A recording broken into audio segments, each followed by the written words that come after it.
Hey guys, this is Comic Uno, and today I'm doing a review for Agents of S.H.I.E.L.D. Season 1, Episode 2, called 082, or 084, whatever number. But yeah, in this episode we get to see what 084 means, and that is an unknown object. And they go to this, I guess, this place that's having war, but they don't really actually say what the place is, but it's a Spanish country, and they find this item, and they take it onto the ship, and Agent Coulson finds, let's just say, a former lover, and she's the head of the Spanish military there, and they all go on board because the rebels are attacking them. So we find out throughout the episode that this military group are bad people. They were going to stab Coulson in the back, and there's all this action, and in the end, they all work as a team and destroy the object or send the object into space.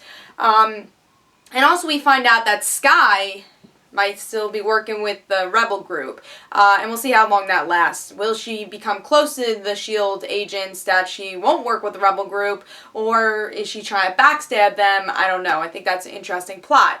But yeah, I like this episode. I gotta say it was okay. I think the beginning, again, another episode where it's just a weird beginning where you're like, you can't really find your footing in the episode. You really don't care, honestly, about this object, and I think that's a downfall with this episode, is that who cares? There's a lot of who cares here. I think the villain, the military woman, was like, oh, cool, old relationship with Agent Coulson, but they didn't really play on that often. We don't really understand why she betrays Coulson. She doesn't really say her motive in this, and it's really predictable that she goes against them, because honestly, they're in a plane, there has to be some sort of action, so of course she's gonna betray them. And I thought that was just a really weird plot, and I think that's something I didn't like about this episode, was honestly the main plot.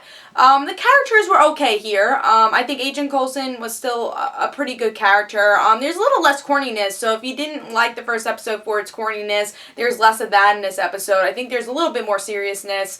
You get to see the team try to work together. I think still the most interesting character is Skye, because I feel like she's the character that the audience relates to. She really is, I guess, like the audience type character, and she's the voice of reason. She's like, well, you guys are fighting, you guys hardly even know each other, so she's definitely the voice of reason in this episode. I really like her character because I feel like there's a lot of layers. Second, I really like Ward, and I'm really enjoying the relationship between Skye and Ward, and of course Agent Coulson, because we know him already. You don't really have to develop him that much. But honestly, I want him to be a little bit more of a serious character also, and kind of balance that, because I don't want him just to be the silly character, especially since he's the leader of the group. I think that's something they're going to have to balance throughout the episodes in the beginning of the season. Agent May was kind of cool. I like her quietness to her. I like the mystery to her, that she's very good at combat, but she's kind of quiet about it. I know a lot of people don't like the scientists. They didn't really grow on me in this episode. They were a little annoying, but I could live with them. But I want to see these characters grow, and I think in the end of this episode was a lot better, where we're like, alright, they're working as a team. I like this. You know, I think, again, the second half of the episode was a lot better than the first half. But the main story was not as good as the first episode. I think the Michael Peterson story, you had a little heart into it, and this was really all over the place. Even the action sequences in this episode was very up close, shaky cam. You really couldn't see it that much, and you're trying to focus on it, you really couldn't.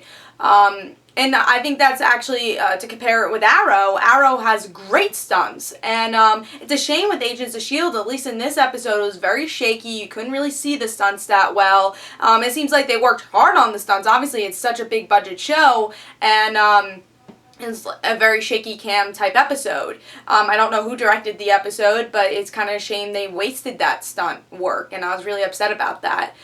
So for me, I gotta give this a 3, and one of my biggest complaints about this episode was the item itself. It was the same type of item from the last episode, Gamma Ray Super Soldier Serum, and I don't think they should just keep using these movie references. Like, I love the movies, but you know, it's the same thing. You know, I want to see other Marvel references. And we really haven't seen that. And it's really a shame. So, but one thing I loved in this episode was the last part. Because usually, you know, Marvel loves giving us those last parts, wait for the credits. And really, this was wait for the commercials, you'll get something cool, an Easter egg. And that was Nick Fury. Samuel L. Jackson made a cameo. That was definitely my favorite part of the episode. And kind of, you know, made the ending for me. Again, second half was better, but this was not better than the first episode. I was actually a little disappointed with it. But tell me in the comments below, what do you guys think? I think the next episode looks a little better. It looks like they're kind of working as a team now. And I think that's something that they really need to do, is kind of form these friendships a little bit more to make it feel like a team, like a Scooby Gang. I think that's the best way to put it, because Joss Whedon is doing this. I want it to feel like a Scooby Gang, and I think that's when the show will shine. So I'm excited for that. So I hope you guys enjoyed. This is Comic Uno. And guys, don't forget to follow me on Twitter for Comic Uno and the Rant Situations. And don't forget to like my Facebook page. Bye, guys.